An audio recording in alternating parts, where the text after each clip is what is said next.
Are you together? Yes. So once you understand that, and then you will know that the realities of life simply needs you to adapt. Are you together? Yes. The realities of life simply needs you to adapt. Try to understand what you can do. I always tell people that if in life you cannot do something, then you should not dream for something. Because you cannot dream what you cannot do. Once you start dreaming what you cannot do, you start robbing. Because you don't have it and you want to have it. So I want to encourage people who are following us, especially our youth, that yes, now there is social media. Yes, now there is a modern life. But how is it preparing you? Okay? If the modern... That's what I was coming to. Is it stealing the ambitions of young people? This comfort zone? Yes. Is it in your own view? Well, those who know how to use it, like me, it cannot steal me.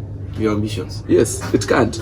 Because what would be the modern days? The use of digital media, for example. Now, for me and you, we use digital media for chasing our dreams. My dream is to be a life coach. Is to be a beacon of hope. Is to pass information. Is to share hope. Is to encourage people and to speak to souls. So when I come and I am using the modern trend and the modern spaces now, it means that I am actually not wasting time. Are we together? Yes. But this is also the problem. If the days have become modern, okay, and you who is living in the modern days, you have not become modern, then you are a problem. Yourself. You need to change and shift very fast. I usually tell people that if you enter a room and you feel there is a bad smell in the room, you remove the clothes, the room is smelling. You remove the bed sheets, the room is smelling. You remove the mattress, the room is still smelling. You remove everything in the room and the room is still smelling. It means you are the one who is smelling. I get it? Yes. It means you are the one who is smelling. There are some facts that we cannot change. And that is the truth. There are some facts that we cannot change. Like the rise of digital media. We can't change that fact. The only thing we can do is that we can change how we react towards it. And don't waste time on things you cannot change. The US says if you cannot defeat us, then do what? Join us. If you cannot defeat them, then you need to do what? You need to join them. So to a greater extent, it has helped young people, okay, to rise up. It is creating a lot of opportunities. Digital spaces are creating a lot of opportunities. But also to a greater extent, it is defeating, okay, it is defeating the traditions, it is defeating the culture. How? I mean, because we've forgotten so many things.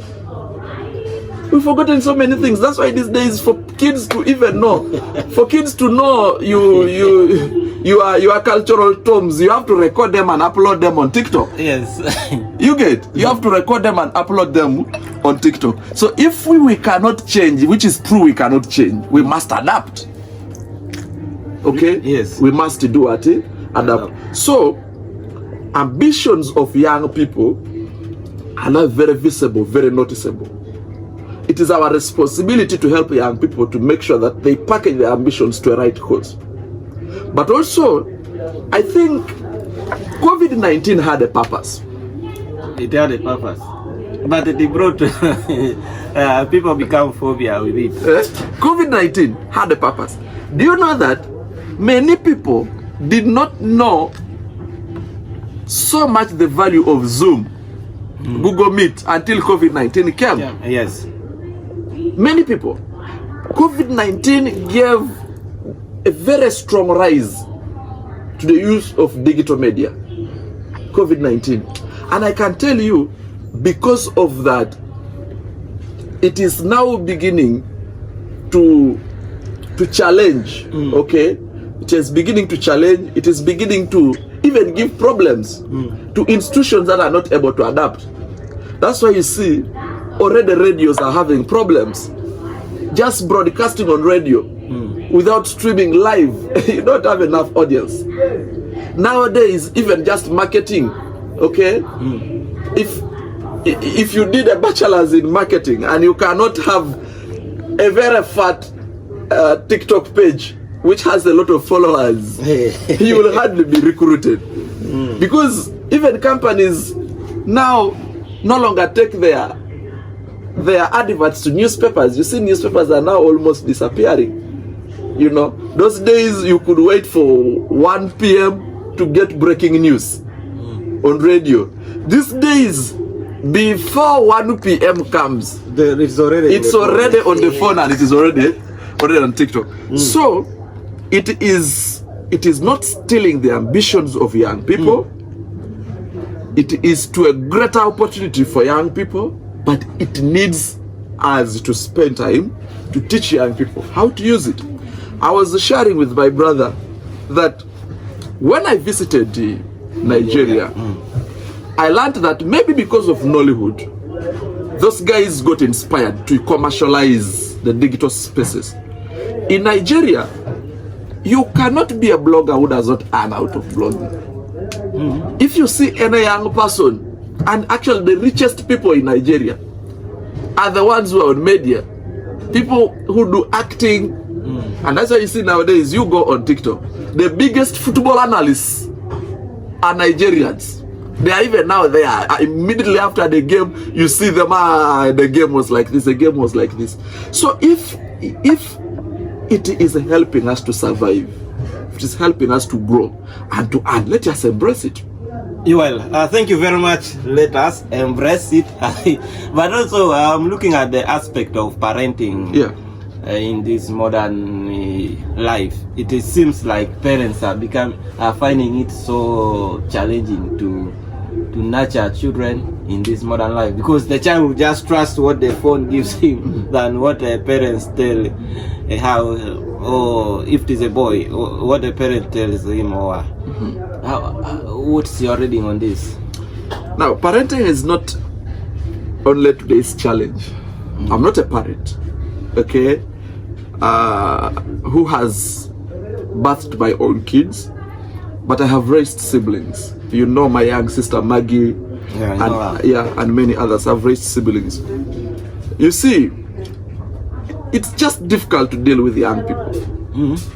But also now, parents seem to be giving up to say, this generation you just have to pray. You know, this generation you have to pray. And yet prayer without work cannot give you results. So it is true that it has endangered the norms of parenting. Those days, to parent, to discipline a child, you had to call a child home, put the child down, and give a child some strokes. These days, disciplining a child is, if a child is in Kampala and has done a mistake, you call a child on a video call and say, I heard you did this, but I want you to know that I love you. You get it? Yes. So if you cannot reach that trend, you realize that it becomes difficult. But I want to talk to parents out there who are following. I mean, we still have a noble responsibility in guiding our kids. And our responsibility begins with ensuring that, one, that kids, even when they get exposed, we can no longer say that kids should not get exposed to phones or iPhones. They get exposed to iPads. My young sister yesterday called me. She's in P5. She said, "No, I need a phone. I see you train people online. I need to be following." P5. Okay, we cannot avoid that. But let us draw kids closer to church. There's a way church teaches kids morality. I mean morals. Teaches kids what? Morals. It teaches kids morals. There's a way church disciplines and shapes the mindset of what? Of a child. At the end of the day, if we get close to church, and as parents we don't give up on our children, and we encourage them that even when you're on social media, I want you to be doing A, B, C, D. It will be very productive. Well, thank you very much. It has been so much interesting to have a very big conversation with the Emma, the great Papa Loikala, and we really want to thank you for coming and honoring our invitation. Maybe your last word as we... Okay, my last word. You see, out there are a lot of people who are battling with a lot of challenges and difficulties. You see people moving, you see people dressed, but inside people are bleeding and tortured. And I usually tell people that sometimes life is about these very things that we face. But I want to encourage somebody who is following us out there that even when it seems to be very tough, even when it seems to be very difficult, even when it seems like you have completely lost it, I don't want you to give up. You see, there are times in life where you even pray to God, and then you begin to feel as if even God no longer answers your prayers, because you're praying Monday to Friday, but nothing is changing. Maybe you've tried business, but every time you try business, it doesn't work. You have tried marriage, but every time you try marriage, it doesn't work. You have tried relationships. Every time you try a relationship, it does not work. You've even tried educating your kids, but every time you try taking a child to school, it does not work. Your kids are always the last in what? In class.